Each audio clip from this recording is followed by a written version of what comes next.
نغتت بي طرقي واصطفت فوق الصدر هموم جئتك يا ربي منفردا لا أملك إلا أن أهيم وأقوم. Pertama begini, kita padukan dulu supaya nggak putus ayatnya. Tidak ada manusia di dunia ini yang suci. Artinya bebas dari dosa itu nggak ada. Karena ada potensi nafsu yang akan menggiring pada kesalahan. Karena itulah sebelum manusia salah, Allah sudah turunkan sifat rahmannya berupa tawwab, penerima taubat. Itu dulu standarnya. Jadi dalam diri kita ini ada bagian yang potensinya dimanfaatkan oleh setan untuk diprovokasi, diberikan was-was. Was-was itu provokasi, halus sifatnya. Itu bisa dilihat di Quran surah keempat di ayat 118. Ya, sudah. Kalau nanti dari sifat penyimpangan besarnya 116, 117, 118 sudah masuk di situ. Ya. Wala udillannahum wala umanniyannahum, ada? Ada, baik. Jadi dari mulai kalimat nasiban mafruḍa, la'anahullah la attakhidanna min ibadika nasiban mafruḍa. Setan dilaknat oleh Allah dan dia mengatakan, saya akan memprovokasi bagian tertentu dari diri manusia. Nah, bagian itu disebut fujur namanya. Lawannya takwa. Fujur dan takwa ditemukan di Quran surah 91 Asy-Syams ayat 7 sampai 8. Wa nafsi wa ma sawwaha fa alhamaha fujuraha wa taqwaha. Nah, fujur dan takwa tempatnya di nafas. Nafas. Jadi kalau fujur itu dimanfaatkan oleh setan, diprovokasi, keluar sifat buruk. Sifat buruknya disebut dengan su namanya. Kalau keluar jadi su. Jadi diperintahkan oleh setan, diprovokasi. Pernah nggak merasakan? Misalnya ada gini, ambil aja tuh yang di situ sendalnya bagus. Ya? Pernah nggak ada getaran? Udah bohong aja gitu. Pernah begitu? Nah, itu sedang diperintah setan. Di hati kan? Suaranya kan nggak kedengaran di telinga kan? Cuma di hati ada bisikan ya. Nah, itu ammarah namanya. Nafasnya sedang dikuasai oleh setan, diperintahkan ammarah supaya mengeluarkan su. Itu ada di Quran surah ke-12 ayat 53. Wa ma ubarri'u nafsi innan nafsa la'ammaratum bisu. Nafas ketemu su disebut nafsu. Nah, nafsu itu dari situ. Nafas ketemu su, namanya apa?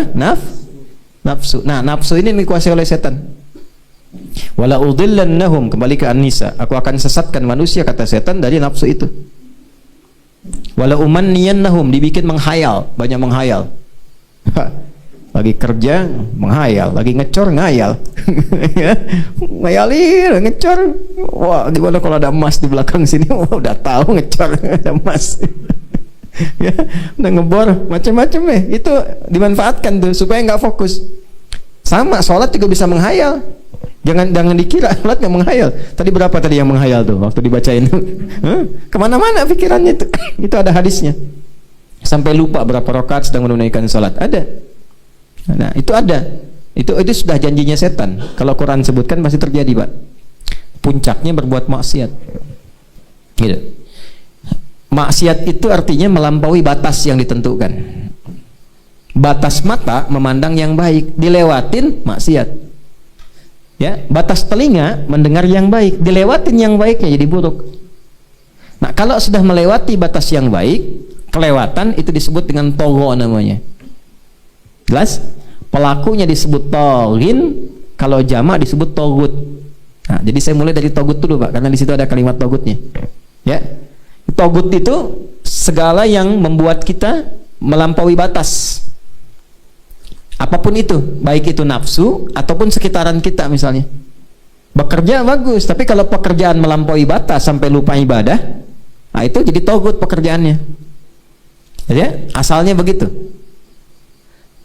Nonton nggak apa-apa, tapi kalau dengan nonton hilang waktu, main hilang waktu, nah itu segala yang membuat kita melampaui batas sebutnya apa? Togut. Orangnya togin, perbuatannya togo. Fir'aun jadi pemimpin. nggak disoal pemimpinnya, nggak apa-apa. Tapi ketika melampaui batas disebut tagha. Idhab ila fir'auna innahu tagha. Jadi Quran itu menyampaikan risalah Nabi Musa bukan ingin menurunkan Fir'aun jadi raja, bukan. Tapi mengembalikan kebijakannya supaya tidak melampaui batas. Ya, mempertahankan kedudukan sampai bunuh orang, ya kan? Sampai mengaku Tuhan, itu sudah melampaui batas. Kembalikan. Indahnya Quran bukan turunkan, bukan. Jadi nggak ada ayat-ayat penurunan, yang ada kembalikan supaya jadi orang baik. Itulah indahnya Islam. Jelas? Jadi yang pertama, tidak ada satupun manusia yang suci, bebas dari godaan keburukan. Setiap kita pasti pernah terpeleset, kecuali Nabi. Kalau Nabi punya sifat maksum, terjaga dari keburukan. Jadi sebelum melakukan, Allah sudah menjaga. Kalau kita bukan Nabi, ada Nabi di sini? Nggak ada. Ya, pasti pernah salah. Nah, ini pun yang dipikirkan kan saya nggak tahu nih. Pikirannya kan beda-beda nih. Kapan Ustaz selesai ini? Lapar saya gitu. Macam-macam. Ya. Ada yang ngimamin panjang amat, kapan selesainya kan? Kapan rukunya, gitu kan? Ya, macam-macam. Kemarin di Malaysia ada yang imamnya kepanjangan, belakangnya tuh kesel, bawa sendal dari belakang mau ditimpuk gitu. Ya. Ada yang begitu. Jadi nggak lepas dari salah, selama hidup pasti pernah salah. Di antara orang hebat itu bukan orang suci. Orang hebat itu yang saat dia salah, dia mau bertobat. Maka ulaika lahumul busyra. Kabar baik buat orang seperti itu. Di orang hebat itu ketika dia sadar berbuat maksiat, dia tobat. Karena fitrah manusia itu tobat, beda dengan setan. Kalau setan nggak kenal tobat. Makanya ketika salah, diberikan peluang tobat, setan nggak mau tobat. Kan oleh Allah kan diklarifikasi, ma mana'aka alla tasjuda idza amartu. Kenapa kamu nggak mau sujud ketika aku perintahkan? Itu kalimat pemberian tobat sebetulnya. Supaya setannya langsung berkata, ya Allah, saya salah, minta ampun. Kan? Tapi karena nggak kenal tobat, sombong, aba wastakbar, karena sombong menutup pintu tobat, makanya memilih sombong. Ana khairum minhu, emang saya istimewa kok ya Allah, saya lebih keren dibandingkan Adam. Orang hebat kan nggak mungkin sujud pada yang rendahan. Bahasa iblis itu, makanya disebut iblis. Manusia tidak.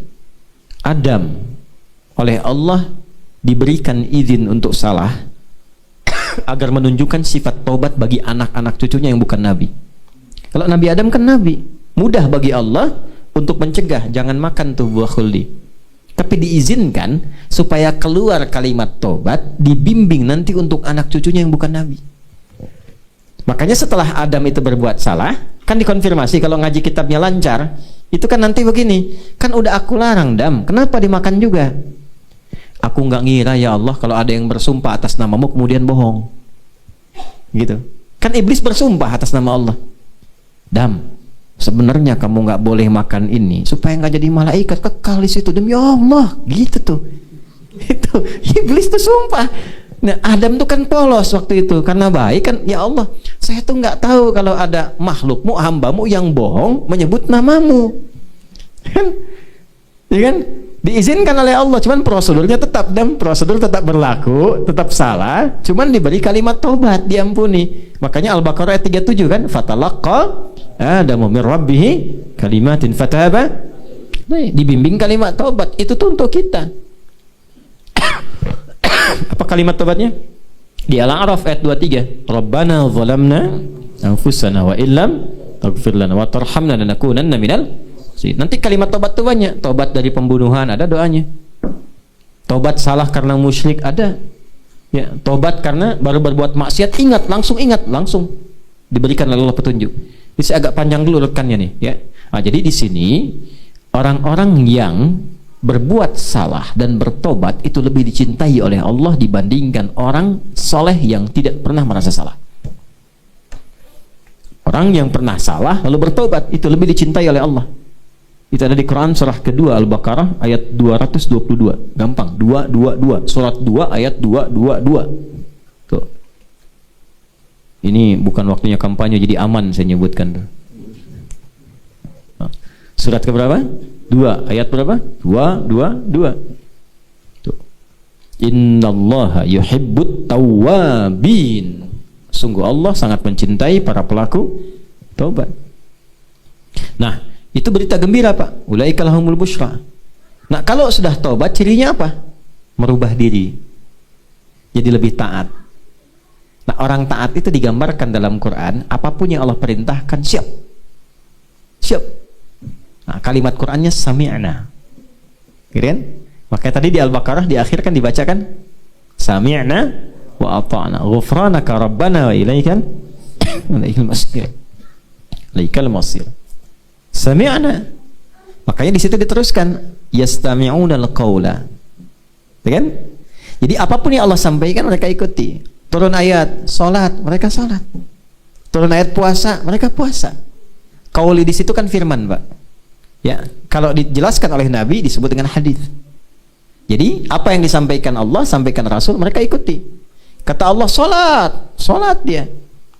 Nabi contohkan detailnya dari yang fardu sampai yang sunnah. Silahkan itu pilihan. Kalau ada salat fardu dengan salat sunnah, pilih mana? Ulangi. Ada salat fardu dengan salat sunnah, pilih mana? Pilih dua-duanya. Ya. Nah, itulah yattabi'una ahsanah itu. Memilih yang terbaik. Jadi ada yang baik, ada yang terbaik. Salat Isya itu fardu, tarawih itu sunnah. Pilih Isya apa pilih tarawih? Ibu-ibu sekarang pasang sejadah untuk tarawih kan? Ya kan? Tarawih kan sunnah, Isya fardu. Ya, pilih mana? Pilih Isya dan tarawih. Jadi Isya itu bagus, ya kan? Tarawih itu baik, tapi bisa tarawih dan bisa sholat Isya, itulah yang terbaik.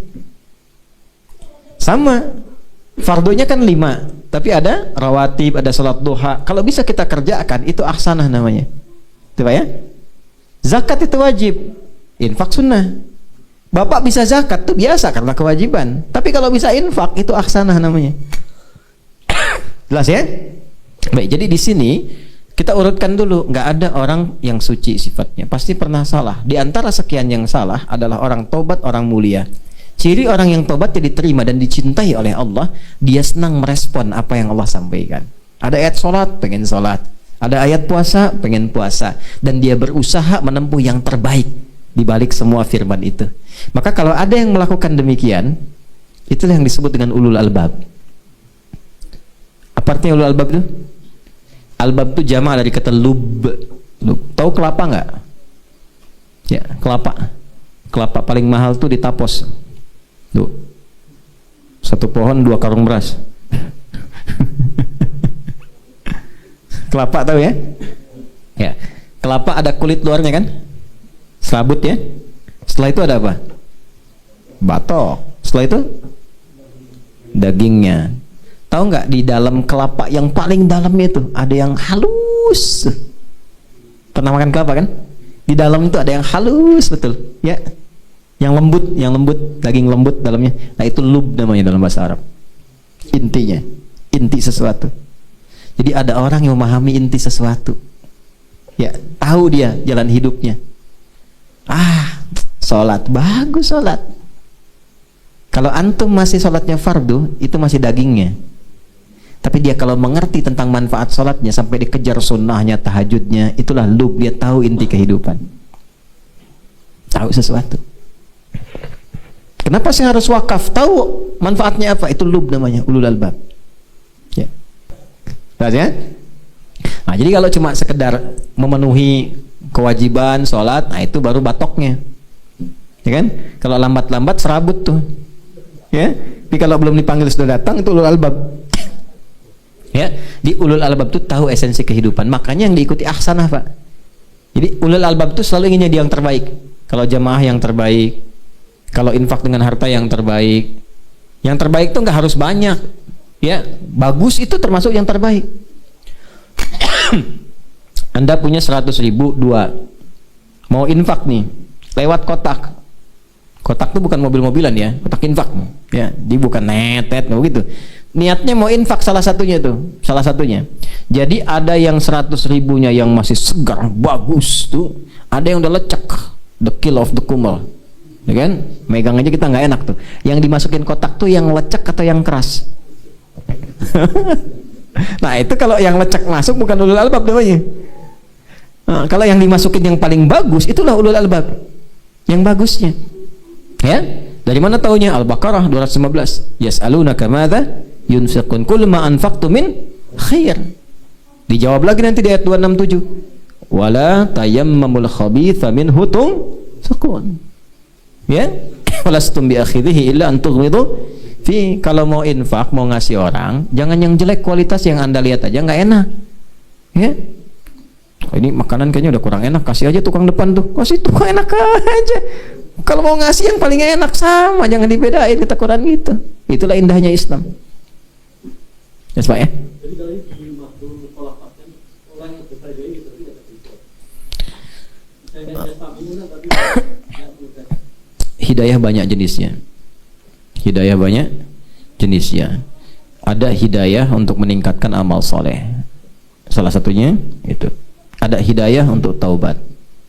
Ada hidayah untuk masuk Islam. Orang belum muslim, dengar azan, Allahu Akbar, Allahu Akbar. Mana Umar? Mana Umar? Ada. Umar azan, Allahu Akbar, Allahu Akbar. Bagus amat nih azan. Penasaran. Sampai diikutin, dengerin, dicari gitu kan. Masuk Islam. Maka dia mendapatkan hidayah untuk masuk Islam. Setelah masuk Islam, dengar Hasan ngaji, pengen ngapalin Quran, belajar. Nah, hidayah yang kedua tuh, Allah berikan hidayah pada orang takwa untuk meningkatkan ibadah. Dzalikal kitabul la raiba fi hudal lil muttaqin. Gimana mendapatkan hidayah itu? Alladzina yu'minuna bil wa yuqimunas wa mimma razaqnahum yunfiqun. Ada hidayah taubat, ayat tadi Az-Zumar. Makanya di Az-Zumar itu banyak hidayah taubat, Pak. Sampai masuk nanti ayat 53 itu hidayah taubat semua. Ya. Nah, ada orang yang diberikan hidayah oleh Allah untuk bertobat, sudah dikirimkan ustaz, dia buka YouTube juga nyasarnya ke ceramah gitu. Kan? Kemudian dia mau berangkat bannya jadi kempes, berangkat maksiat, ditolong oleh seorang kiai juga. Tapi dengan semua itu belum mau tobat. Ada nggak yang begitu? Ada. Contohnya? Jangan lihat saya. Contohnya Firaun. Firaun kurang apa coba? Nabinya dua, Musa dan Harun. Langsung diajak, langsung diarahkan. Mukjizat nampak, masih mengatakan, "Sayang Tuhan kok." Kan? Sayang Tuhan. Gitu. Nah, itu yang repot tuh. Nah, yang seperti itu yang mafhumul khalafahnya. Ini maksudkan. Dia sudah diberikan tapi tidak mendapatkan ya peluang-peluang yang memaksa dirinya untuk mengikuti itu semua. Nah, faktornya apa? Mafhum mukhalafahnya untuk dijauhi. Jangan sampai ada perbuatan dan sifat-sifat yang mencegah kita mendapatkan hidayah. Salah satunya kesombongan. Hati-hati, sombong itu mencegah seorang hamba untuk mendapatkan hidayah. Bukan Allah nggak kasih, Allah beri tapi mental. Ini kayak gini nih. Ini ada gelas, isinya air. Kalau dibuka semua masuk. Tuh. Tapi kalau ditutup nggak bisa masuk. Tuh. Dia orang sombong itu bukan nggak dapat hidayah, diberikan hidayah cuman mental karena kesombongannya. Contohnya siapa? Setan. Ya lihat saya, setan. Setan itu kan diberikan petunjuk oleh Allah, cuman karena sombong ketutup hidayahnya. Ya, namanya tadinya Azazil, yang terhormat. Azazil yang terhormat. Cuman karena sombong jadi iblis. Iblis itu dari kata balasa, yang tertutup kebaikannya. Jadi kalau keburukan ditutup jadi libas. Walibasut taqwa dzalika khair. Tapi kalau kebaikannya ditutup jadi iblis. Nah ya, di iblis itu sosok yang kebaikannya tertutup. Karena apa? Sombong. Dari mana taunya? Al-Baqarah ayat 34. Aba wastakbar. Istakbar itu sombong. Nah, karena itu hati-hati. Jauhi sifat sombong, ya, jauhi pengantar-pengantar pada kesombongan. Riya itu pengantar pada kesombongan. Ya, kalau sudah riya, biasanya lebih dekat pada sombong. Ya, dulu cuman punya sepeda, ya masih biasa.